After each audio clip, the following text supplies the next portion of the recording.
tubaramukije abakunda gusengerwa abari ku migabane itandukanye y'isi tubahaye ikaze nkuko nababwiye ko tuzatubazanira abashyitsi batandukanye abakunda gusenga tuzazana baza abatanga ubuhamya abavuga ijambo ry'Imana. Uyu munsi ni umunsi udasanzwe ngira ngo ndarikira abantu bose bakunda gusenga ngo uhamagara umuntu mbwe ngo jya kuri gusengerwa urahasanga ibintu byiza cyane, urahasanga ijambo ry'Imana, urahasanga ubuhamya, urahasanga amagambo y'Imana yaguhumuriza cyangwa se ijambo ry'Imana ryaguhumuriza. Turi kumwe n'abashyitsi hanyuma ngiye kubaha ikaze muri kano kanya ngo mubumve ariko barabanza ababibwire. Muraho neza? Muraho neza pastor. Imana ishimwe. Tubahaye ikaze hano kuri gusengerwa mwatwibwira. Murakoze. Nitwa Ndiziyujire. Nubatse ndumva ufite umugore n'abana bane. Naje kwifanya namwe kugira ngo tubashe kuvuga ubutumwa bwiza. Ubyerekeye by'Imana yagiye ikorera abantu. Imana ishimwe. Murakoze. Ntabwo ari wenyine, ari kumwe n'umufasha we, yanze kwiyuga muvuga mu izina uko baricaranye, ahubwo nawe yamuherekeje kandi nawe ngira ngo mumukurikiye nawe katwibwire. Murakoze. Nanjye nitwa Uwamahoro Ariete. Nkaba ndi umubyeyi, umumama w'abana bane. Umutware wanjye akaba ari uyu nguyu. Imana iduhana umugisha. Nshuti za gusenga ari ijambo nyungunda kuvuga ngo hari kurira kwararira umuntu bwacya mu gitondo impundu zikavuga. Gahunda kurivuga abantu bakamaze gucura ivuga, habwira abantu ngo hari igihe umuntu ararira kandi amarira batandukanye. Hari amarira y'ibyifuzo, hari amarira umuntu ashaka kora bitewe n'umuntu ufite urwaye, hari amarira ushobora kora bitewe n'umuntu ukeneye kakizwa, hari amarira ushobora kora bitewe n'umuryango wawe, hari amarira ushobora kora bitewe n'ubuzima wakuriyemo, hari amarira ari mu bintu byinshi. Noneho ndavuga ngo hari kurira, hari n'abaringi bari ngo hari kurira kwararira umuntu bwacya mu gitondo impundu zikavuga. Imana ishimwe. Ahari kurira. Abadukurikiye ubu birashoboka ko nawe wafite amarira. Nituza kwinjira mu buhamya tugezwaho n'umupapa utwica ruhande waherekejwe n'umudamu we, murabona ko ari abantu bo kubahwa ntibisanzwe.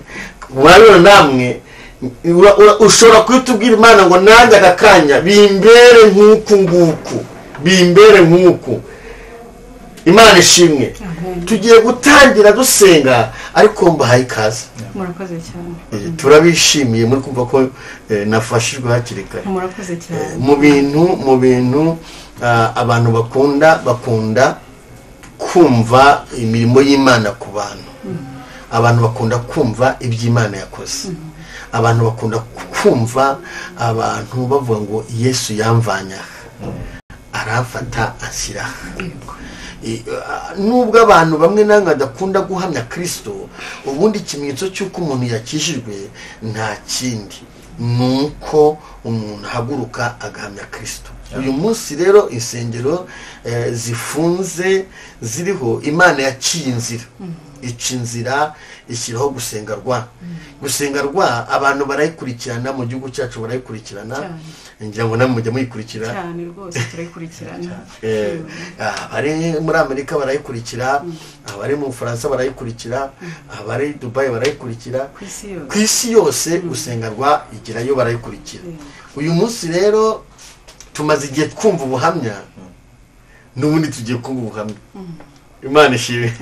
Ndahamya neza ko abantu bicaye cyangwa se badukurikiye, umuntu wese afite amatsiko yo kuvuga ngo ariko bari abantu bicaye hariya baduhishiye iki, baduhishiye iki. Umuntu wese atavuga ati ariko kanumva ikintu kiraza kubavamo. Imana ishimwe. Nshuti za gusengerwa, ahari kurira mbe nguhanure hakiri kare, ahari kurira kwa kurarira.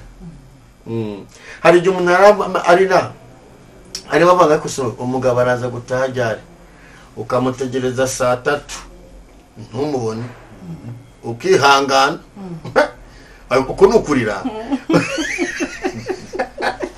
ukamutegereza saa yine ntumubone, ukihangana ukamutegereza saa tanu ntumubone, ukihangana kandi n'igihe waperereza ukamenya n'igihe byo ku kazi ukawubizi, ukamutegereza saa 6 z'ijoro ntumubone, ukamutegereza saa 7 ntumubone, saa 8 ntumubone, saa 9 ukajya kubona uko narahingutse adandabirana. Aho rero nabo ngo hari kurira. Noneho Yesu ajya birindura, Imana ishimwe. Yesu ajya birindura uwo musozi wari waratera ari umusozi, akawuwirindura akawubika. Hari ijambo ngo nzabyubika, nzabyubika. Ajya aho birindura umusozi akawubika, noneho akageza saa 1. Ubwo ngo amen. Amen.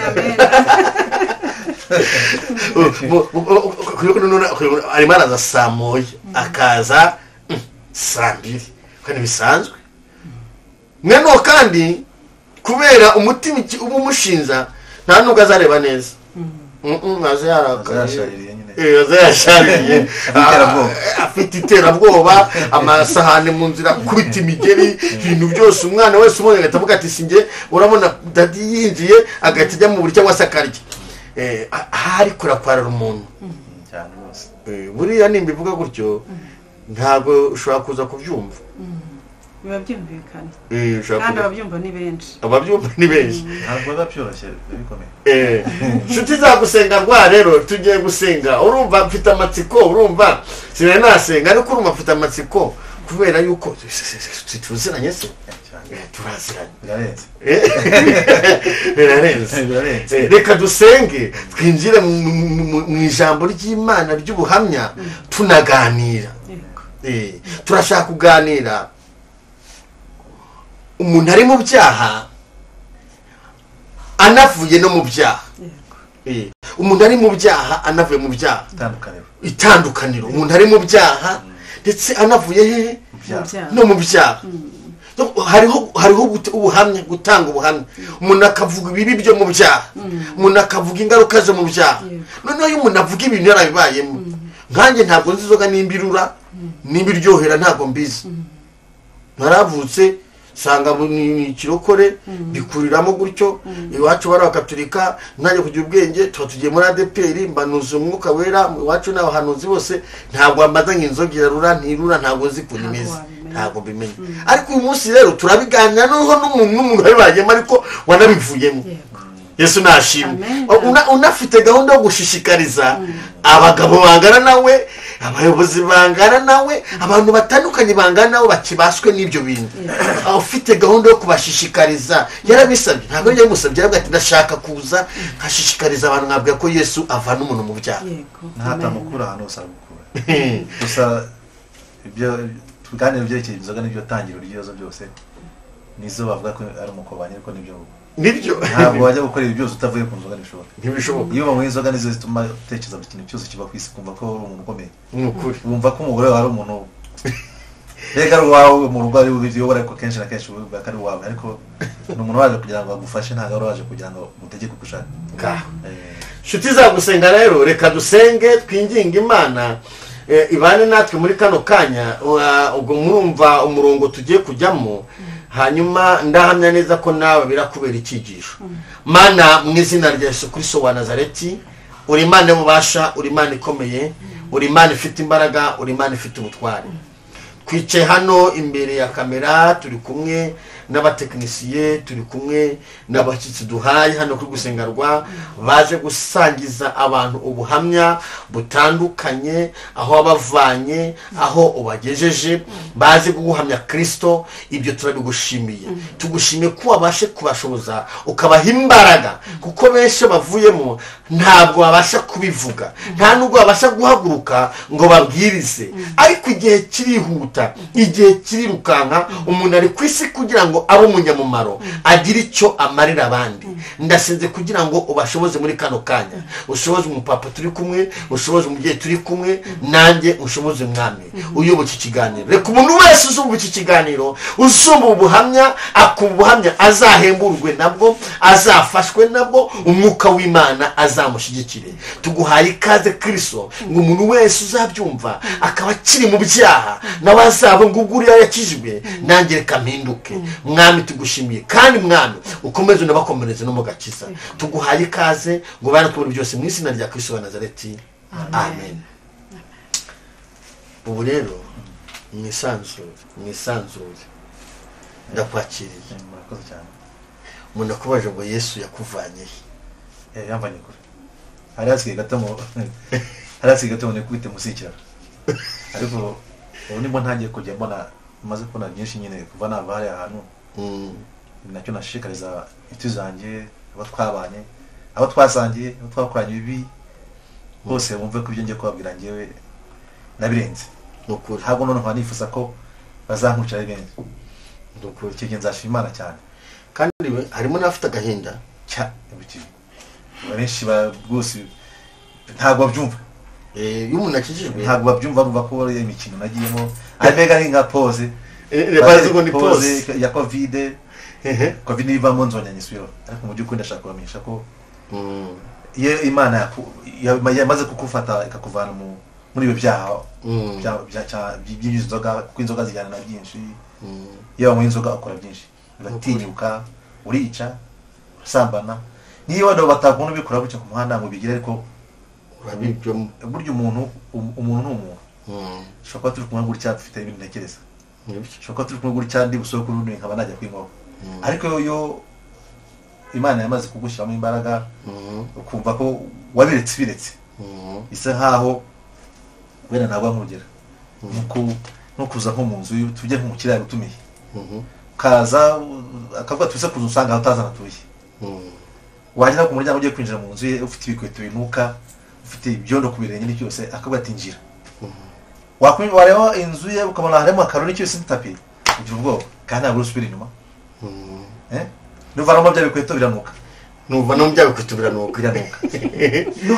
n'utabivanamo kandi nawe uraseba nyine umva byanze bikunze leta gufata kutara kubera iki kibazwa na Satani hari ibyondo hari bya bintu binuka iyo ubivanyemo biramunukira nanjye rero urugero nashatse kuguha kugira ngo ndeke bya bintu byose nasize bya bikweto binuka ku ruhande bya byondo bishyira ku ruhande ibirenge biroga ninjira ku ahantu hakeye amen niyo mpamvu nasubira kongera kwambara bya bikweto ntabwo wabisubiramo nasubira muri wa muntu ukasuba ntawusubiramo niyo mpamvu rero ko nabiretse umuntu ntazanye kubisubiramo ubifata nk'ibikweto binuka ahubwo noneho apana ibikweto binuka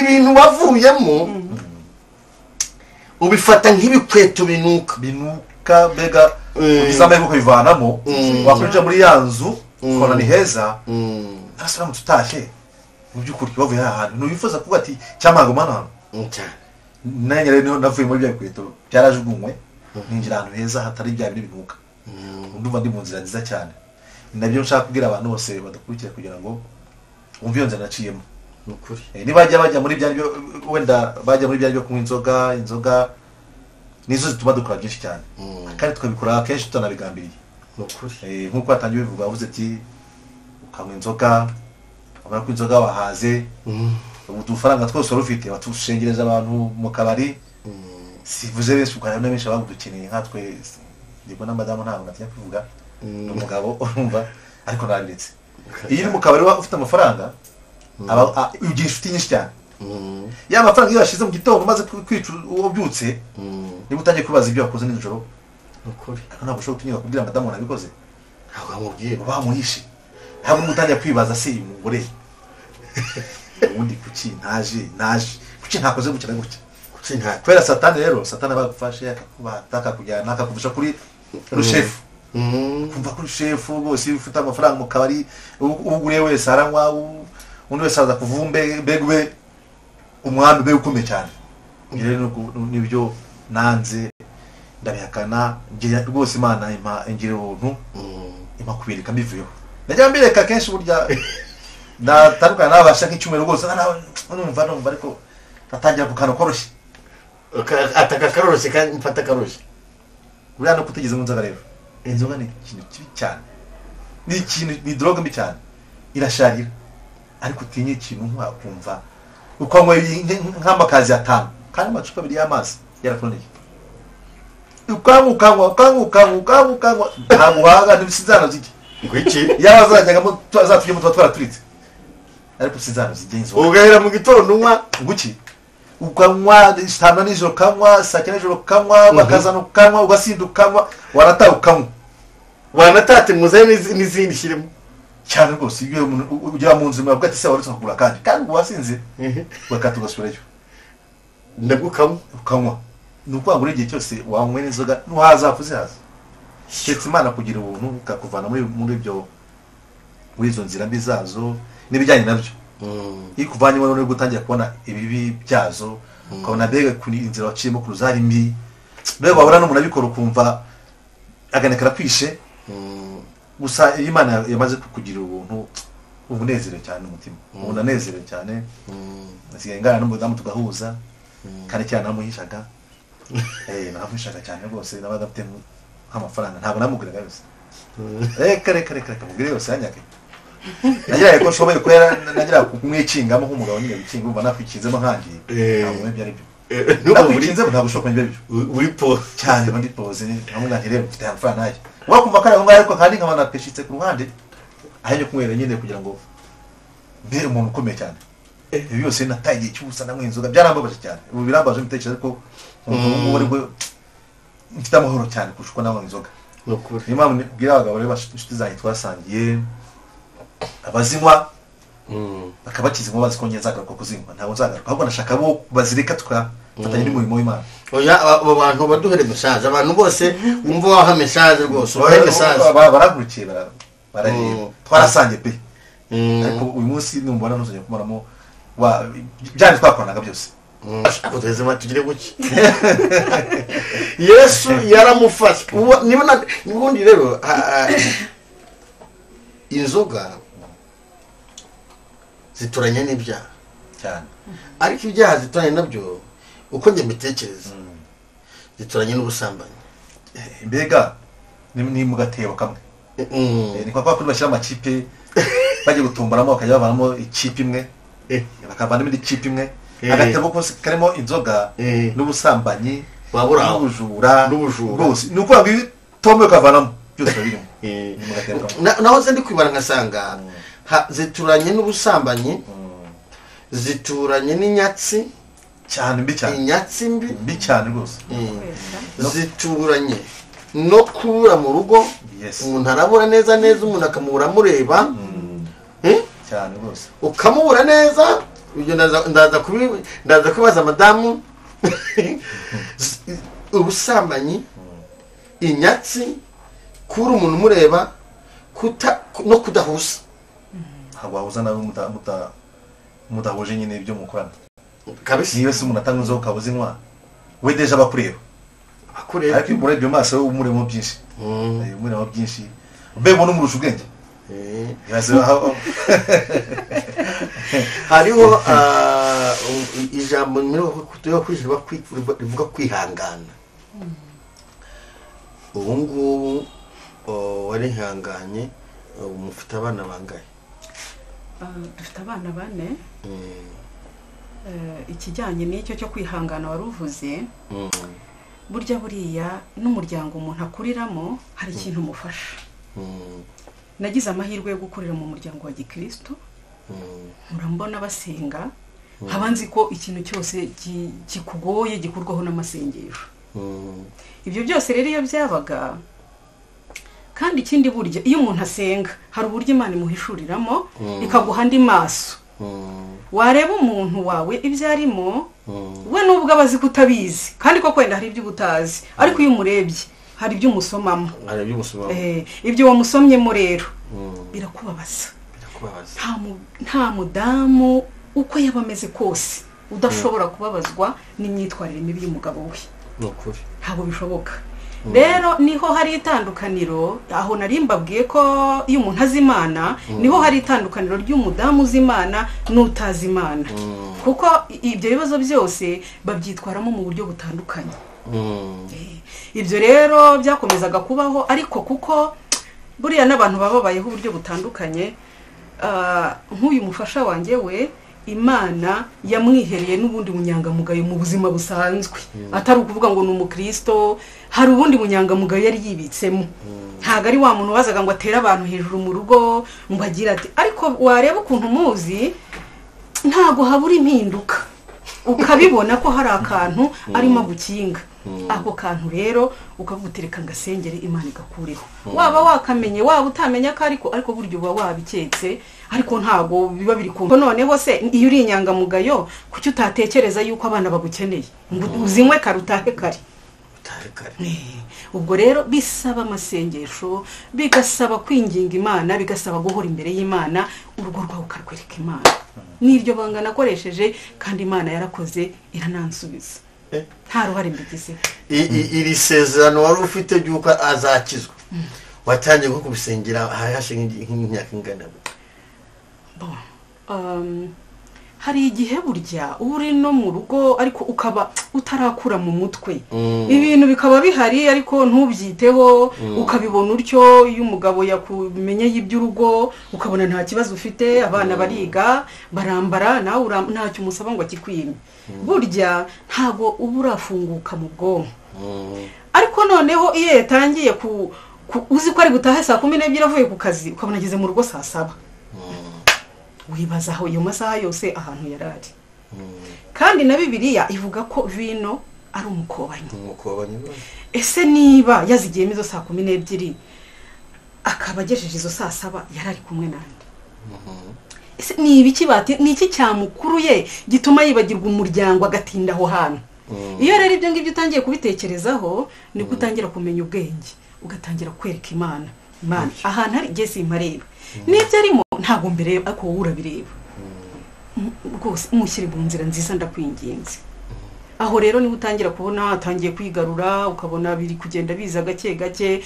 Mbega noneho iyo rero ufite isezerano ry'Imana bwo ko izamuha agakiza, ubikora uri pose cyane, usenga utuje, ugategereza isaha y'Imana, ugasenga wizeye.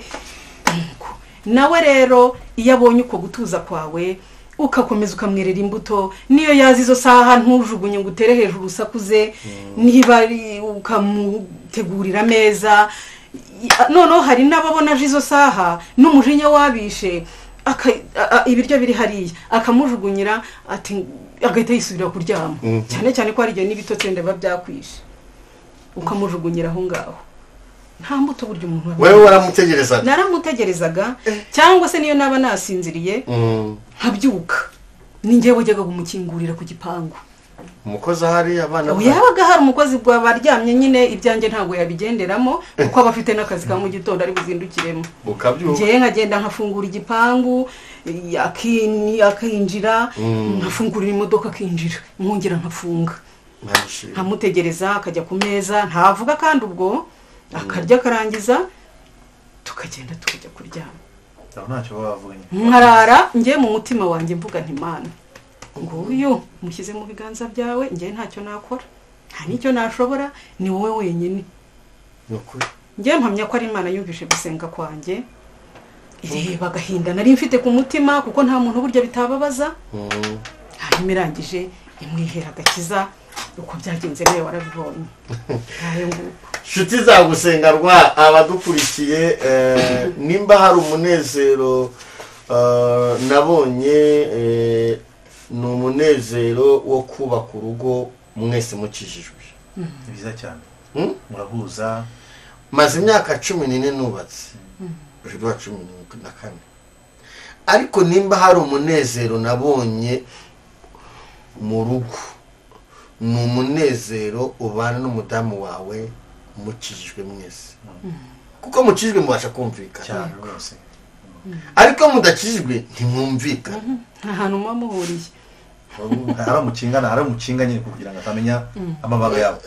Urumva mfite abantu benshi barimo bansaba kuza gutanga ubuhamya ariko banigisha abandi bantu kuko ubuhamya buranigisha. Iyo udakijijwe ni hahandi umudamu aza cakira telefone agakubitana na message y'inshoreke. Ubwo niyo mudakijijwe ijisho riratukura cyane rwose. Wowe ngo iyo wabona nka message yuguye ukasoma ukasanga si yawe wabigenza gute? Ahanini rero nk'iyo biragoye cyane. Ubundi hari abadamu bamwe na bamwe tujya tuganira ukumva baravuga ngo njyewe sinshobora kureba muri telefone ye kuko aba yiteguye ko iteka ryose ashobora guhura n'ikintu kiri bumubabaze. Nge rero ntandukanye nabo ho gatoya, ahubwo njyewe icyo kintu nicyo mba nshaka ngo menye uko ahagaze noneho menye uko mwereka Imana. Ubundi niko umuntu yakabize. Njyewe niko nabishakaga. Rimwe na rimwe rero nk'iyo najyaga mwenda nkabona nka message itanshimishije narayiyungururaga nkavuga nti ubu ni gutya iyi buyagiye kuyandika gutya bigenda gutya mbega bitewe nuko nayisomye. Ubwo nkahita menya igika irimo. Ibyo rero nibyo naheraga ko nereka Imana, ariko nkongera nkavuga nti nk'iyi message ngomba kumwereka ko nanayibonye. Burya iyo utabwiye umuntu ikosa yakoze cyangwa se wenda ngo umubwire agahinda yaguteye, we ahora azi ko wishimye. Kugira ngo azave muri icyo kintu biragoye kuko nabanje no guhura n'ikibazo nanone cyo guceceka. Nabibona agahinda kakanyica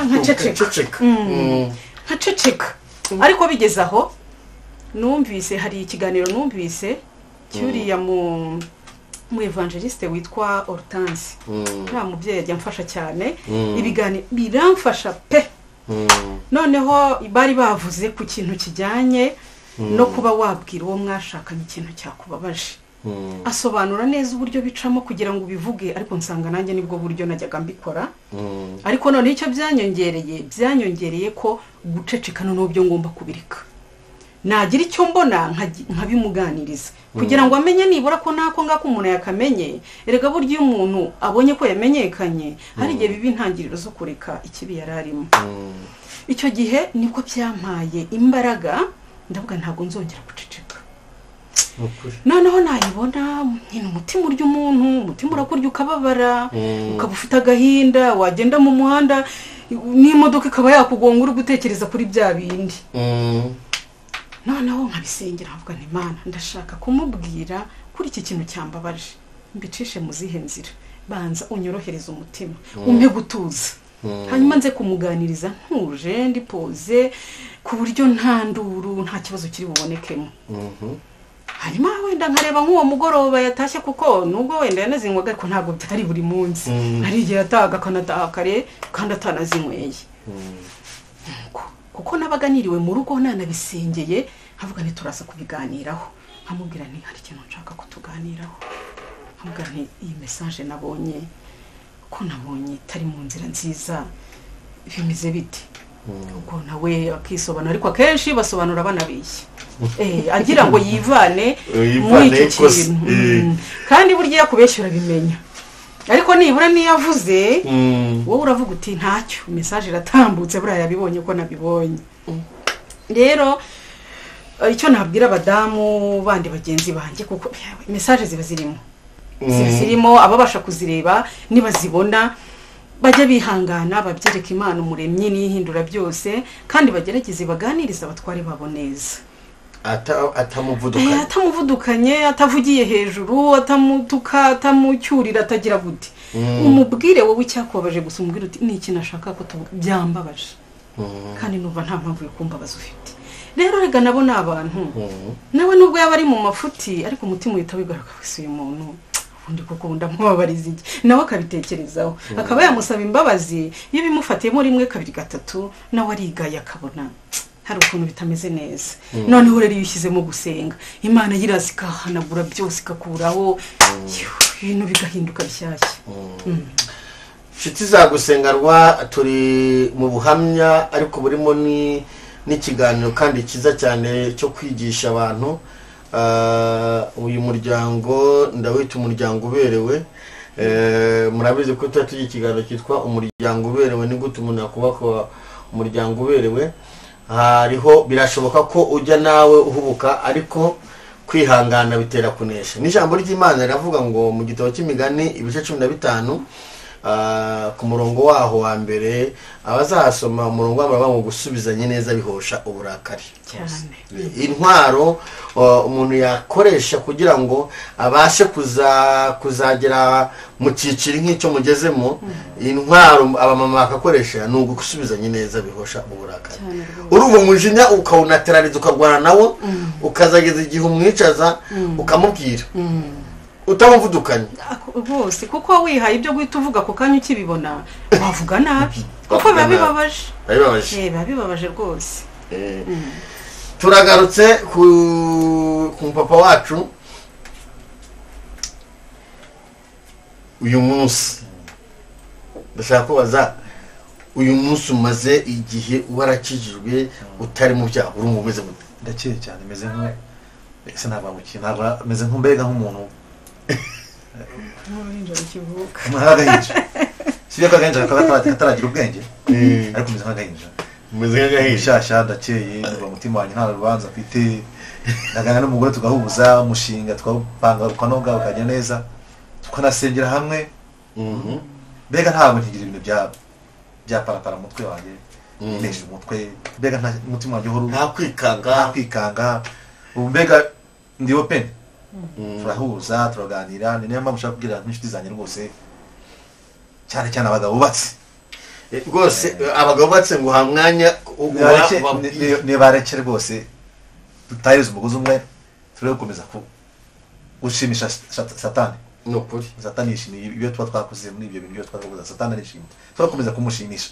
Niba rikire tubireke, twakomeza kwijanika muri ibyo byaha, dushima Imana, mbega dukizwe tubi mu byaha. Kandi imiryango izajya ifunga myinshi cyane, burya kenshi na kenshi hari byinshi wifungira bakwiye kuba baragezeho, ariko kwa bafungiwe n'ibyo byose ubu se umaze gukizwa, nta bantu mwasangiraga bari kuguhamagara? Benshi barahamagara, nabo tuba turi kumwe harwambwe ati umugore baragiye yakoze byarangiye, umugore yaramuroze byarangiye, ati neza umugore namutwaye. Namwe muzajya amahirwe abagore batwaye gucyo nyine, nugira amahirwe umugore akagutwara nyine, akagutwara uzamenye ko agutwaye neza. Ese urabona nameze neza? Ati reka nta bagabo bwawe ugiye kubimbwa byarangiye, ugiye kubimbwa, ugiye kuba ntacyo, reka nibere imbwa nta kibazo. Ariko ndanezerewe n'ukuri, ndanezerewe pe, ndashima Imana cyane kuba naraziretse zitarangiriza no aho njya mbona handi zibageza. Nta nkovu yazo nigeze ngira, nta n'ingaruka, nta burwayi zanteye, nta n'ibifungo kandi byose byagiye byabaga biriho, kurwara byabaga biriho byinshi cyane. Ibyo Imana yagiye bikuraho, niba mushima Imana yuko nazivuye nta kimbaye, ahubwo nkabashima Imana cyane umunsi ko ndi muzima. Ahubwo nkabashaka yuko nashikiriza n'abantu bose, ndashaka kumva ko twagira mbega abantu bose tuzaha Imana icyubahiro, dukunze dushima Imana. Ni irihe tandukaniro wabonye uvuye mu byaha ukajya mu bintu byo gusenga? Urumva ibintu by'ibyaha urabizi, ni irihe tandukaniro wasangiza abantu bakurikiye gusenga? Cya mbere ni umutima, ni amahoro, cya kabiri n'umunezero, cya gatatu n'ibitekerezo bihita bihinduka bikaba bishyashya. Ibyo wabonaga ari bibi byose wakoraga ari bibi, bifite ubona ko ibyo ukora ngo ari byiza kurusha byandi bibi. Ariko nko kuva mu byaha ugafunga, nko mbega hari utekereza ko mbere ko biye. Iyo nabaga ndi bunywe inzoga, nabaga mfite umutima mpangayitse, ndibaza handi gukora amafaranga yo kujya kunywa inzoga. Wesa umuntu yarahangayitse nabyo? Inzoga urahangayika ukaguza, ukabesha ati rwose ngize ibyago mbara ntizi mu bicuma aho ngandaza ndagusubiza, kandi nta kintu ugiye mu nzoga. Inzoga wiki abo si mukubanye n'abadayimoni babiri bambe baba kwisi, kuko inzoga iyo wazinyweye izo zikosha gukora ibintu byose, ntabwo zikosha ko ufite ubwenge. Ni nk'inzi, ni nko gucomeka ku mashanyarazi kugira ugire imbaraga zo gukora ibintu byose. Inzoga ni nk'amashanyarazi, zikubisha ko ugomba gukora ikintu. Niba watekereje ko iyo wazinyweye ugira imbaraga, iyo wajyaga isoni zirashira, ugakomera nk'imbega nk'umuntu mbega wafungutse, uvugisha inama na rimwe nta kibazo. Ariko ubu uzi nanabyibuka ko kataha Yesu mwana w'Imana, ntabwo mbura naratangiye gusa, ariko ntabwo rega byarangiye, sinzongera. Imana ibabarire ku byabaye byose. Yesu mwana, Imana igira neza, kandi Imana ifite imbaraga. iki kiganiro kirigisha abantu benshi kandi bakurikiye gusenga rwa kandi hariho abantu benshi baba bakeneye kumenya ukuri kw'ijambo ry'Imana, kumenya ese koko hari amahoro. Hari umuntu wambwiye atari ku buntu ndetse inzoga, wanywa inzoga akanywa n'itabi akajya no mu byaha. Noneho nigeze ngana nawe igihe kimwe yanywere minerivare y'abana 800. Noneho ayaterura umugore, n'umugore nawe yagujije, umugore yagujije ariguyeho aba ariteruye, aragenda ajya mu kabari ntiyatahaga. We yari afite groupe, wenda wasimbizi nimba mwe wawe ntabwo yabo iki bisi abona nka bisi na ifite bisi bari bisi y'abantu ni bisi cyane, bisi rwose ubu hasi ni bisi mwe nyinshi. Aho waje cyangwa usimbura iki bisi nsanga yo waba uri Kigali waje niyo waje Burayi ushobora kura bisi yawe. Ubu ngubu madamu wawe yavuze ibintu byinshi. Ubu ngubu wamuvugaho nk'iki muri kino gihe, umuntu akagutitwara gute? Mu by'ukuri cyo na rwose ndamushimira, yabaye intwari, yarihanganye aranyihanganira. Nabaga nabibonye ko ibibonye byose, ariko burya abagabo akenshi iyo uzi ko wakoze icyaha cyangwa se burya abagore no ko batajya bacunga cyane ku bagabo. Umuntu maranye nk'imyaka irenze 2 mubana bucya mu nzu, ubundi ugomba kumenya buriya umugabo akoze ikintu kidasanzwe. Iyo umugore uzi kureba neza, ubuyo mujye muri shit ubonamo urabona cyane rwose. Abagabo ari nk'umugore ureba neza cyane ka imyaka irahagije kuba ushobora gutaha umugore wakamenya icyo akoze. Burya n'umugore amutse umugati ibi ni bikora bibonye gutya na gutya. Burya kenshi umugabo arwana yitabara, akwita isani hasi, akora ngo mwashyize n'imyunyu myinshi, mwashyize urusenda rwinshi kugira ngo abashe kubona ukuntu muhura mugongane, ajye kuryama ntugire umubaza. Ariko burya kenshi umugore yashatse yajya afata umugabo burya kenshi umugabo atashye yanyweye inzoga agatsinda, ukajya nk'ikintu umego visa icyo yakoze, niho natangiye kuzamura amahane, atangiye kugucurira, atangiye gukubita imigera ibintu, atangiye kukubwira atakozwe, atangiye kuvuga ahantu yakubonye kugira ngo bashe kuzamuka murakaranye. Hano n'amarwana n'ibyo kumva ngo yakwisisho kundi yamurakaze ageze mu burira mukubita ikintu aramwica. Akenshi byo bituka kuri bya bintu byabaye. Ndashimira umugwangire ko yihanganye, yarihangane pe ukuri Imana umugisha, yaranyihanganiye, nkaza nazimweye, nkaza nakoze ayo makosa, nizo message akazibona pe. Ariko nashiduka yazibonye nayo nkihagarara kugira ngo nkihagarara kugira ngo ataza ku bera kumvogera kumvogera nyine mu byanje. Akenshi ubona leta mbyuka nyine nkanazisubiramo, ariko nkagira afite iki kidodo. Ariko n'ikindi cyakara abagabo tugira, abagabo tugira umutima ukomeye, ariko tugira umutima wicuza. Ntabwo ushobora kubasha gusoma umugore wawe imbabazi, kuko nshobora kuvuga ati musaba imbabazi aramenyera cyangwa arasuzugura. Ariko kenshi iyo mu kabari mu kunzoga maze gutsinda cyangwa ugiye ngutaha atanye kibazo agase umugore wanjye waryo ubu ngubu buri munsi nta nyunguza ninjoro, ese bizagenda bite ubu ngubu? Ariko reka ejo nzamusaba imbabazi kakagotomera. Wajya mugwa murebe ukavuga ati musaba imbabazi aramenyera apo ukabireka. Ariko abagabo benshi ujye tunywa inzoga twicuza, ugasinda ukicuza, wabura amafaranga wenda mu rugo wasanga abana hari icyo batabonye, kandi ubwo nk'urugero rwaje ushobora kugera kugura abantu 5 inkoko bakazirya, sibyo?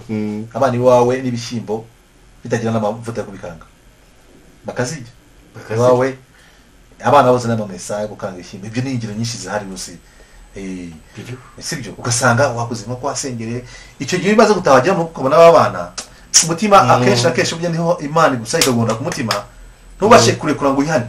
Ariko burya kenshi uricuza. Abagabo kenshi tukora kugiza ibyo bibazo cyane ukabitekereza, ariko byambayeho, ariko noneho byambayeho bimbayeho nagize gucya numva sibyo ko burana covid yaratwigishije indwara ya covid. Umuntu utarebye kuri indwara ya covid ngo ayirebeho arebe ubuzima twaciyemo, akaba akirangaye, rwose ndamubwira ko afite ibibazo gase urabira igisugiye kumwe inzoga aho hantu urazingwa utabyemerewe, polisi yaje ko n'igituki ugasimbuka. Shiti mukurikiye gusengarwa, turi mu buhamya ubuhamya bwo kuvuga ahantu Yesu yakuye uyu mupapa. Hanyuma ariko hari ikintu nabonye, hari impano nabonye kuri umudamu ikomeye cyane, nzabatumirira akaza akabaganiriza impano yitwa kwihangana. Kubera yuko iyo umuntu ari umukozi w'Imana, ndavuga ibyo ndivuga, wenda harimo n'ababizi, harimo wenda se n'abashaka gutanga ubuhamya. Haroni yenda gusengera ahantu, iyo umugabo yasindaga, umudamu nawe ntiyabyihanganiraga. Njya kubasengera, simvuga hariho, nasanze umudamu yaraye yirukanka ku mugabo n'icyuma ngo amutere icyuma. Amwirukaho we nabwo ati sirimu, ariko iryo joro yaramwirukankaho ngo amutere icyuma, kakimutera kikamuhusha. Bigiraho afata umwanzuro, umugabo afata varisi aragenda arahunga. Ahunze umudamu agarura ubwenge. Dore ikintu washoboye rero nuko wari uri mu gakiza. We rero ari umugabo ari n'umugore ntabwo bari mu gakiza. Nicyo kibazo. Wowe impamvu wabishoboye ngira ngo nuko wari uri mu gakiza. Burya umuntu ari mu gakiza asenga abasha kureba kuri. Urumva umwe aba yashaye yagiye, ariko undi aba ari muzima, aba ari marebe. Niyo mpamvu akenshi njya nkunda gusanga abasore benshi bavuga Imana izambare ngo azashaka umugabo umudamu ukijijwe. Urumva ko umudamu yaragufashije cyane rwose. Yaragufashije. Yanyihanganiye. Zamugura agashokora ariko njya nkunda kumenya. Zamugura agashokora. Urumva yaragufashije bituma bigeraho ahantu heza, urakizwa.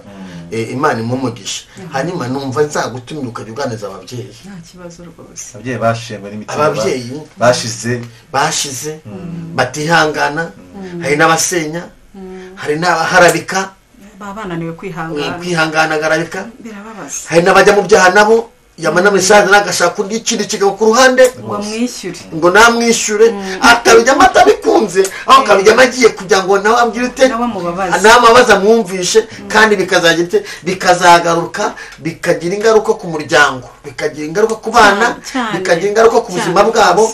Kuko nimba magenga mwishyure ashaka kuhandura sida, akabizana umugabo ntabwo akayizana. Imana igumugisha, warakoze kwihangana. Ariko nzagutumira, hari ikiganiro njya ngira cyitwa umuryango uberewe. Ni gute umuntu yakubaka umuryango uberewe? Numva impamvu ya mbere nuko abantu babasha kujya inama bagakizwa. Iyo ntambwe ya mbere gukizwa. Imana igumugisha.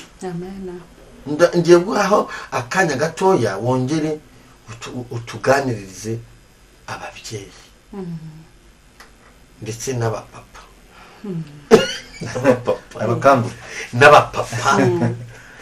n'abapapa.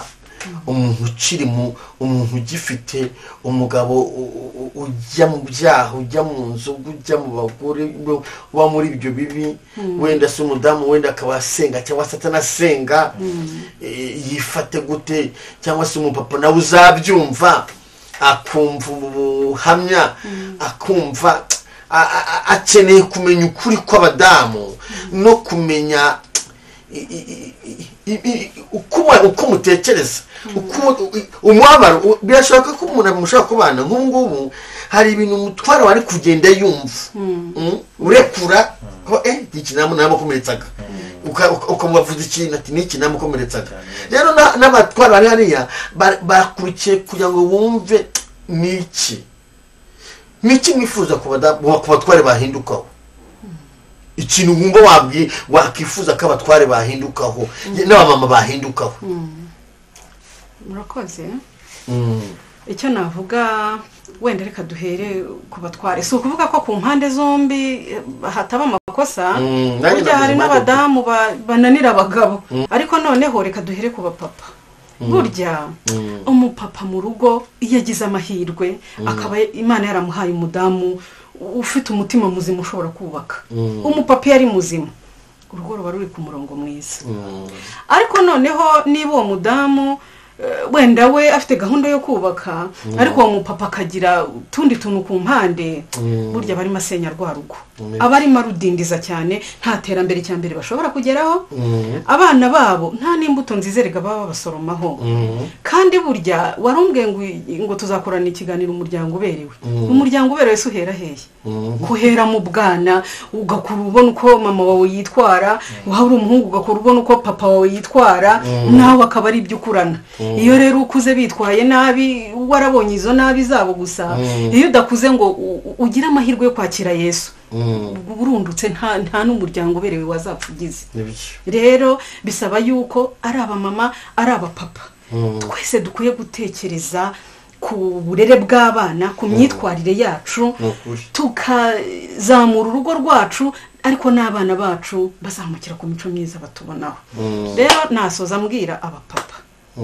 niba uzi ko ufite umugore utagize icyo agutwaye akakugandukira akamenya urugo akamenya inshingano z'urugo wa mugabo we niba uzi kubabaza umugore wawe menya ngo ni umuriro uri kwirahuriraho igihe kiracyahari Yesu aracyicaye ku ntebe y'imbabazi iki ni igihe cyawe cyo guhinduka ukamenya urugo rwawe ugakunda urugo rwawe wa mumama we niba uzi kuri mu ngeso mbi menya ngo urugo rwawe urimo urarusenya gake gake burya ruba rugenda rurangira uko abandi bo batera intambwe bazamuka urwanya urwo ruba rurimo rugenda ruhendengera rushira rero wa mudamu we nakubwira ngo menya urugo rwawe kandi usenge umudamu udasenga biragoye rwose kugira ngo urugo rugende ku murongo neza ntabwo bishoboka kuko ni twebwe tugira umwanya munini wo kubana n'abana ni twebwe twera imbuto zikihuta kugaragara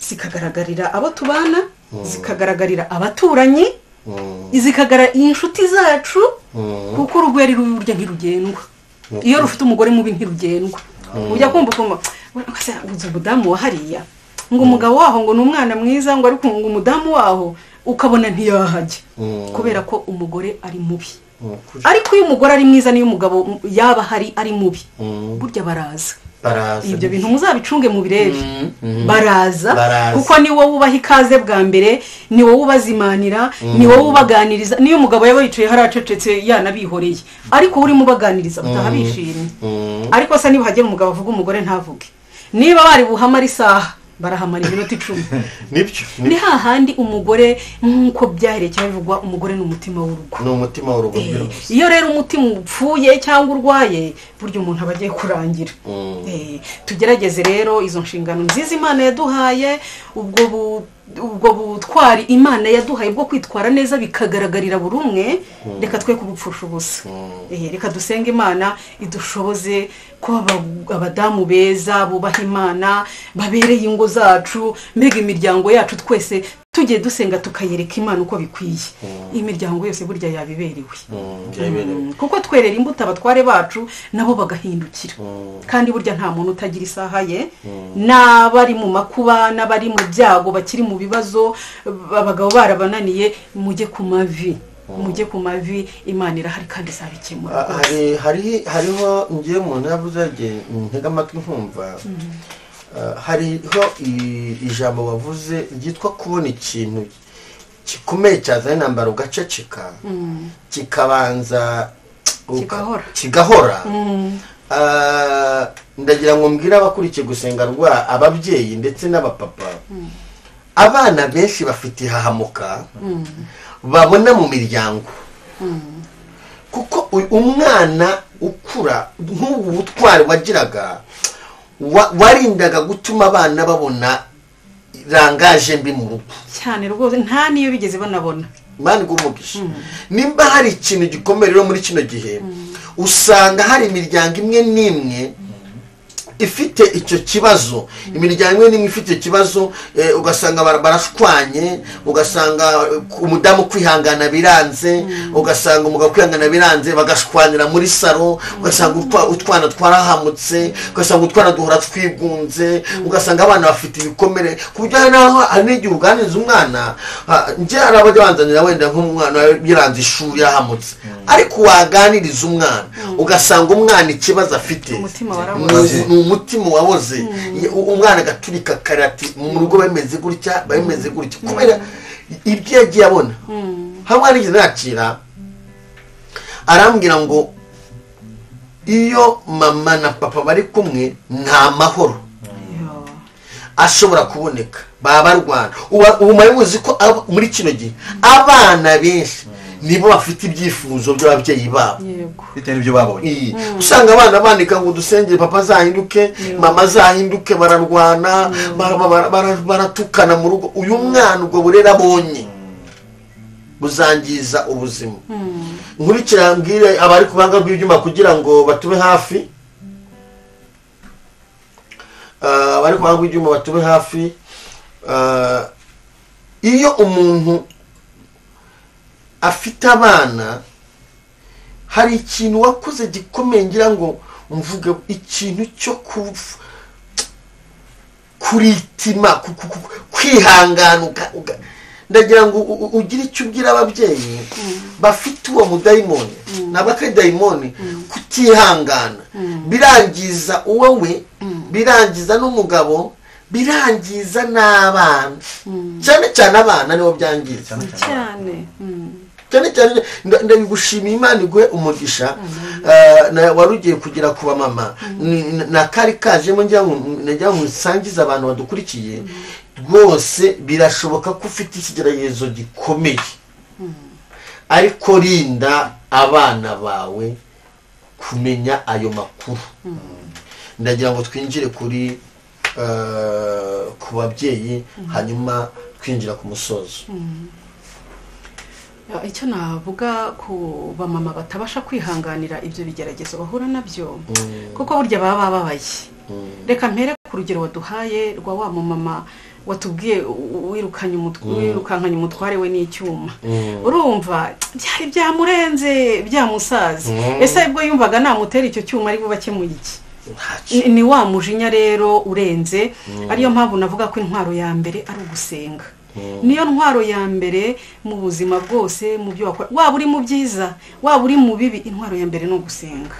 iyo rero wabashije gusenga, ibyo bintu urabimanaginga byose bikagenda neza. wa mutima wawe wari ufite intimba, Yesu akaza akayihanagura igashiraho, kandi uwayigukora atagusabye imbabazi. gusenga niyo ntwaro ya mbere. niba badasenga babyige, kuko Imana irumva. hari abazi ko wenda kumenya gusenga ari ukuza ukavuga amagambo ukagira gute. niyo waba udakijije utazi gusenga, gusengera no mu mutima ukavuga uti Imana yanjye, dore ibi bintu byambabaje rwose, mpa kubyakira, akagahinda n'umubabaro binkuremo. hanyuma niba ushaka kuza kubimuganiriza, ubimuganirize neza. kandi niwumva ya ntimba itarashira na wa mujinya uretse, kuko iteka ryose uzarebe iyo umuntu aje akubwira nabi, niyo yaba akubwira ibiri byo ntabwo byakira neza. yakubwira nabi niyo yaba akubwira ibyo wakoze ntabwo ushobora kubyumva, ahubwo uhita uvuga nyine ukumva arakujeniye. ariko uzi iyo umuntu agusanze akakubwira ati rero ibi bintu wakoze rwose, uhita nawe wumva umutima wawe ufite ukuntu uguwe neza, maze ukamutega amatwi. ndabasaba rero abo babyeyi, kuko barababara, birababaza. ntabwo tubateye ibuye, birababaza, ahubwo turabagira inama y'uburyo babyitwaramo. nuko byitwaramo uko nguko neza, bakagerageza bakabisengera, Imana ikabaturisha imitima yabo, hanyuma undi bakabona kuganiriza abatware babo icyabababaje. igihe bataratuza nibabe baretse, niyo nama nabagira. babe baretse babiganire neza, kuko burya umuntu wabwiye neza kugira ngo ajye kongera kuko inabi biba binagoye. ahubwo ubu tubona nyine nabo yitekerejeho, niyo yakwihagarara ariko akitekerezaho, wowe message bitambutse, ukirinda guterana nawe amagambo nyuma y'ibyo bintu mubwiye, ukamubwira uti murakoze n'ibyo nababwiraga. bikarangira neza, ubundi ugasenga, nta ntambara zibayeho. papa w'abana, ndagira ngo untumirire bya bikundi byose mwajyaga muhuriraho, ubitumire, ubantumire. ndagira ngo batumire, ubabwire baze kuri Yesu. nkurikiye arabireba, nanjye nifuza kuzabana nabo rwose hamwe. nifuza ko nabo bakizwa, bakamenya ibibi byazo, bakamenya mbega ibibi by'icyaha, apana ndakubwa n'inzu ari byose ibyaha byose ibyaha ukamenya kubaka umuryango mwiza ukamenya kubana n'umugore neza ugaha abana bawe uburere bukwiye ukabatuza gusenga nakasakura n'umuryango kugira nabo bazabasha kubaka umuryango wabo neza ndarwose ndabasaba bamenye Imana cyane nibyo bya mbere kandi bamenye uburyo bafata abagore babo bwo kujya babasaba abagore babo nshuti za gusengerwa twegera ku musozo umuntu wese wasangiye na papa Jire umuntu wasangiye na papa Jire wese mwakaba muzi amwifurije ko nawe yakizwa kuko muri Yesu yabonyemo amahoro, muri Yesu yabonyemo umunezero, muri Yesu yabonyemo ibyishimo. Umuntu wasangiye nawe wese akizwe. Hanyuma ndabizi abantu bajya bagira umujinya ndetse abandi bakangana bakanga umuntu. Ndabamenyesha ko nukuri kuba muri Yesu hari amahoro, nanjye mabona ko ufite amahoro. Kuba muri Yesu hari ibyishimo, kuba muri Yesu hari inyungu nyinshi, kuba muri Yesu urasinzira ugacya, kuba muri Yesu usa neza, kuba muri Yesu umutima uracya nta bikomere ugira, kuba muri Yesu nta bintu by'ubutiriganya bihaba, kuba muri Yesu uba wumva uguwe neza, uba wumva ibintu byijyana, uba wumva nta stress, nta mitwe kurya. Ntabwo wagenda wirukaho winyarira. Papa nimba hari ikintu nabonye gikomeye, iyo umuntu atari muri Yesu uzi ko umutari Yesu atagaciro kandi azi ubwenge cyane, ugasanga babaye bafashe nk'umuntu utagira ubwenge kandi azi ubwenge. Nige ngira umugabo n'umwana wazihangana ugakizwa. Yari umuyobozi ahantu mu kigo simavuze, rimwe bamuhemba amafaranga, aramanuka aragendana uko kuta muri Yesu. Yarize tumwita docteur, uba ko umuntu yize ibishuri byinshi, ariko wumva ingaruka zo kuta muri Yesu. Yahembwe yaragiye aranywa arasangira n'abasinzi n'abakarara na surudubira aravanga aranywa aragenda kwa kuko umuntu abanga arataha. We amanuka ajya mu kigenda cy'amazi, ariko se amanuka ajya mu kigenda cy'amazi. Nimba ari yataye ubwenge, nimba zamwishe, ni Satani wamwerekeje akajya komangira ikigenda cy'amazi. Yari afite umudamu nawe w'intwari, baramuhuruza abantu. Umudamu ajya kumujora amazi, agenda amutwaye adandabira namugoho n'ibizi bijejeba n'iki, aramujyana amushyira mu modoka barataha. Ariko hashimwe Yesu, uwo mugabo yarakijijwe. Amen. Kuva uwo munsi yagaruye ubwenge abantu amugaya ibintu byamubayeho, ahita akizwa. Rero iyo umuntu atari muri Yesu arangirika cyane. Ubu se ntabuzi mwasangiraga gutabika bananira cyane, ntabuze mwasangiraga se bakagenda binyarira cyane rwose. Kono umuntu arasobanutse ufite akazi keza ariko zikamwita akajya hagenda yinyarira. Kandi yaje ari umuntu ukomeye cyane ariko gutagata ameze nk'umuramu. Reba umuntu wize, reba umuntu uyoboye ikigo gikomeye, reba umuntu usobanutse uri kugenda yisobaho kubera kutaba muri Yesu. Shitani iragufatika kwandavuza. Shitani ashaka kwandavuza umuntu akamwambura agaciro. Shuti mukurikiye gusengerwa, abadukurikiye mwese tubifurije gukizwa.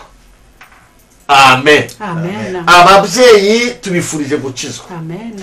Abapapa tubifurije gukizwa. Urubyiruko yego tubifurije gukizwa. Hanze ni habi. Bakobwa mudukurikiye mucomora abagabo, abantu babahenge mu tubari bacomora abantu, ugasanga ukamucunga ukwezi kwarangiye ukamuzi ko azahembwa, ukamuzi ko hari itariki azahembwa ugatuyacomora. Mwifurijwe gukizwa. Muri Yesu hari nk'amafaranga. Imana ishimwe. Mfite ubuhamya. Abamurikiye ntawe unozaga tuze ko dufite ubuhamya hano kuri gusengerwa ngo bakijijwe barindaye. Dufite ba Benike yaba ntabwo n'umwe, ntabwo ko umugabo n'umwe ataryamanye nabo, ariko abantu nta mahoro ntabwiza abona ko yabonye muri Yesu. Uyu munsi arashima Imana ari kwikorera. Rero rubyiruko mudukurikiye tubifurije kwakira Yesu mugakizwa. Muri Yesu niho hari amahoro, murabona ko umuryango umerewe neza. Umubyeyi arakeye, papa arakeye, murasa neza. Ikiniga cyaheruka iyo Yesu yahageze ntabwo ikiniga kiba kigihari, kuko umuntu wese wihangana ikintu asigarana ni ikiniga. Umuntu wese ufite imana yo kwihangana ikintu asigana mu kwihangana ni igikomere cyitwa ikiniga. Igihe cyose ibintu byose birwanira ngaha bizamuka bitsindagira, bizamuka binaturariza, bizamuka iyo umukozi wo ahita ahomboka kare. Mwene hari njya mu rusengero bavuga ati umuntu wese ufite umubabaro mu mutima naza, ukumva araturitse, turitse aba ari ibintu byinshi byamaze imyaka myinshi byarikeneye ibintu bikiza n'uburwayi, bikiza n'uburwayi bw'umutima cyane cyane, uburwayi bw'umutima. Umuntu umeze gutyo iyo tugize ngo Imana imutabare imukure umusaraba byanarwara n'uburwayi bw'umutima, ariko iyo tuhageze muri Yesu byose birarangiye. Reka rero twinjire mu kanya dusoze dusenga Imana, twifuriza buri muntu wese gukizwa, abari ku migabane itandukanye twifuza gukizwa. Kandi nimba nawe wa mubyeyi we ufite icyifuzo cy'uko umugabo azakizwa, nukomeza kwizera no kwihangana azakizwa. Igihe kimwe muzahagarara mu rusengero cyangwa muhagarare ku kinyamakuru cyangwa se muhagarare ahantu murabibana muvuge ngo Yesu yampaye agakiza. Rero kadushime Yesu watanze agakiza, tunifuriza n'abandi batabaje kugira ngo bakizwe. Mana mu izina rya Kristo wa Nazareti tugushimiye imbaraga zawe zikomeye, tugushimiye imirimo itangaje, tugushimiye ko nta yindi Mana ihwanye nawe, tugushimiye aho avanye umupapa, tugushimiye kandi ko hari umubyeyi mu kwihangana ibigeragezo. Hari abandi benshi kwihangana binanira, ingo zigasenyuka, bakarara barwana, bagahimana, ariko tugushimiye ko bari imbere ya kamera.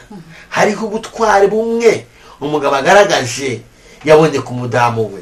Tugushimiye ko mwami kwihangana k'umubyeyi kumuheshe gutuma umugabo ahamiriza abantu batuye isi ko yakijijwe ibyaha atakibirimo. Birashoboka ko muri kiriya gihe yibaza ngo ariko umugabo wanjye azakizwa, umugabo wanjye azasenga, umugabo wanjye azahinduka, ariko uyu munsi ateye intambwe ikomeye. Nta nubwo abivugiye mu rusengero, aje ku ruhame ku migabane abantu bature ku migabane itandukanye, abahamirije ko Yesu Kristo yinjiye muri we kandi yaruhutse. Ibyo turabigushima Uwiteka. Turasenze ngo n'undi muntu wese ufite icyifuzo cyo gukizwa umuha imbaraga zo gukizwa. Gukizwa n'ubuntu umuntu agirirwa. Mwana yagirirwa ubuntu ukamuha agakiza. Mwami ashaka kumara imyaka myinshi agakiza n'akabone, ariko mwami dusenge umuntu wese utarakizwa ukurikiye gusengerwa ngo umuha agakiza, ababyo baha agakiza, abagabo baha agakiza, urubyiruko ruha agakiza, utangasa mu gihugu cyacu, utangasa ku migabane itandukanye y'isi. Kandi Uwiteka dusabiye umuryango waje guhamya Kristo no gusangiza abantu ubuhamya. Imbaraga z'Imana zikomeze zibabeho, umwuka w'Imana akomeze bagote, gitinyiro cy'Imana kibabeho, imbaraga z'umusaraba zibagote, imbaraga z'Imana zigote uyu muryango. Mwami bavana abantu badasanzwe muri bino bo bahagurutse babanyamumaro mu gihugu cyacu, ubakoresha ubutwari mu miryango, ubakoresha ubutwari mu rubyiruko. Ndabasengeye, turabizi umuntu ahamije Kristo abantu barahaguruka, shitana akababara kuko umuntu abamukandagiranye, abantu bavuga babyumva, ariko ndasenze Kristo kugira ngo umuryango ukomeze umushyigikire. Imbaraga z'Imana zikomeze gutuma umuryango uyu mupapa ukomeze umwambika imbaraga, umushoboze, umwuka w'Imana mube hafi, igitinyiro cy'Imana kimugote, ubwiza bw'Imana bumugote, umurinde bamushuka, umurinde ibicanege. Yesu mwana w'Imana, ubwiza bw'Imana, amavuta y'Imana ndasabye ngo mubeho mu izina rya Yesu Kristo. Amavuta y'Imana mubeho, ishyaka afite ryo kumva basangiye, abo bagendanye nabo babona ibyiza nk'ibyo ari kubona, babona amahoro nk'ayo afite, babona umunezero nk'aho afite. Ndasenze ngo natwe mu minsi mikeya tuzakira abandi bantu abo ngo nanjye kubw'ubuhamya bwa mwene data nakurikiye nanjye nafashe icyemezo cyo gukizwa. Mwami ibyo ngibyo tuzabona n'amaso kuko ushobora byose. Dusenge mu byo komeza umwambika imbaraga, imbuto yamwereye akomeza zimwerere. Erega Kristo nubwo ari umutware we ariko ni n'umunyago we, kuko abashe kumwera imbuto arakizwa, natwe twabashe kudukoresha. Ibyo turabigushime si imbaraga imbaraga zacu ahubwo n'urukundo dukunda. Turasenze kugira ngo imiryango itandukanye uyiha agakiza, umuntu wese ahemburwe, umuntu wese agira amavuta, umuntu wese atabarwe muri bino bihe abantu batari guterana, muri bino bihe bigoye gusenga. Mwami Yesu tugushimiye ko ari iki gihe wemeye ko akizwa kugira ngo abantu bose bavuye ngo Yesu Kristo aracyatanga agakiza. Nubwo bimeze gutyo, nubwo amatana atariho, ariko Yesu Kristo aracyafata, aracyahindura imitima, aracyagabura. Yesu Kristo we ntakangwa n'indwara n'ibyo, ntakangwa n'ibigeragezo, kuko afite ahantu aca agatanga agakiza. Ibyo turabigushimiye. Komeza ubiteho n'abana bawe biteho, kandi natwiteho, dufashe muri byose. Mwami turashoze, jana buri muntu wese